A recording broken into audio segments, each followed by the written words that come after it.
उसकी गद्दारी साबित हो चुकी है। गद्दार ने हर चीज कबूल कर ली है।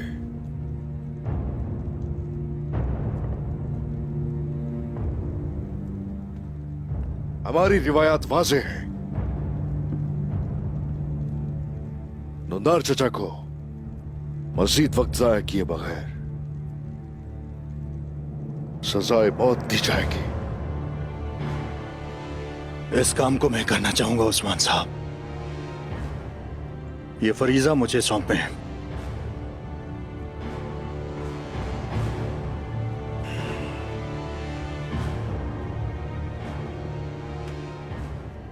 साहूजी भाई, ये कोई जाती मामला नहीं है, पूरे काई कबीले का मामला है।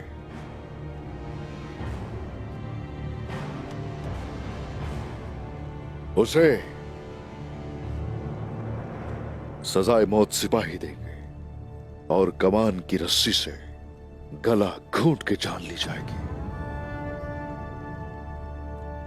ओए साहूजी, मेरे बेटे, हर घर का आतिशदान बुझा है।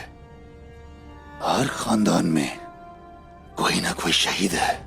अब उसकी ना खत्म होने वाली लालच का अंजाम जमीन तले दबकर खत्म होगा। तुलुए आफताब के वक्त ही काम किया जाएगा। दुंदार साहब की जायदाद का क्या करना है हुजूर? गद्दार की जायदाद जब्त कर ली जाए। और गजल खातून का क्या होगा? उसका हक उसे दिया जाएगा। एक सिक्का भी ज्यादा या कम नहीं दिया जाएगा। आईगुल सरदार की बेटी है उस्मान साहब, उसे इसका निशाना नहीं बनना चाहिए। क्या उसे अपने बाबा की मिरास में से कुछ नहीं मिलेगा? और उसका बेटा काई सिपाही और विरासत का हकदार है।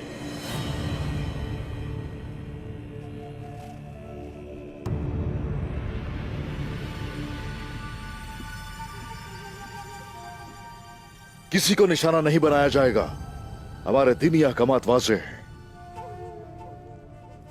गैर मुंसिफाना तौर पर उन्होंने जो हासिल किया वो जब्त किया जाएगा। आईगुल खातून बहन है मेरी और हम एक ही खून है। उसे चचा की हराम कमाई की जरूरत नहीं है। उसे उसकी विरासत का हिस्सा दिया जाएगा। उसका ख्याल रखा जाएगा।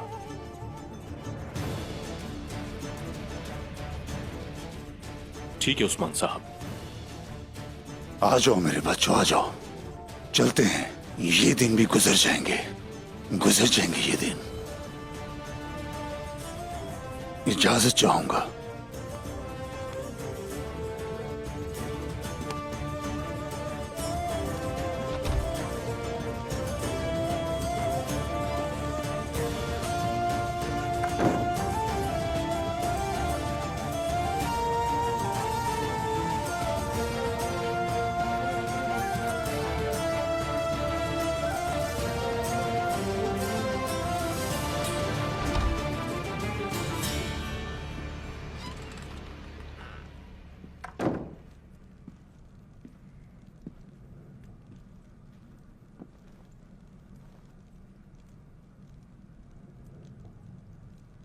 गजल खातून को उनके कबीले भेज दिया जाए।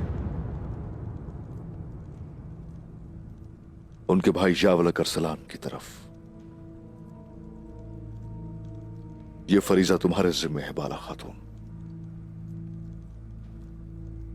किसी भी यतीम बच्चे या यतीम बच्ची का हक उन्हें यहां से साथ ले जाने मत दिया जाए। जी, मैं जरूरत के मुताबिक जो हुआ करूंगी।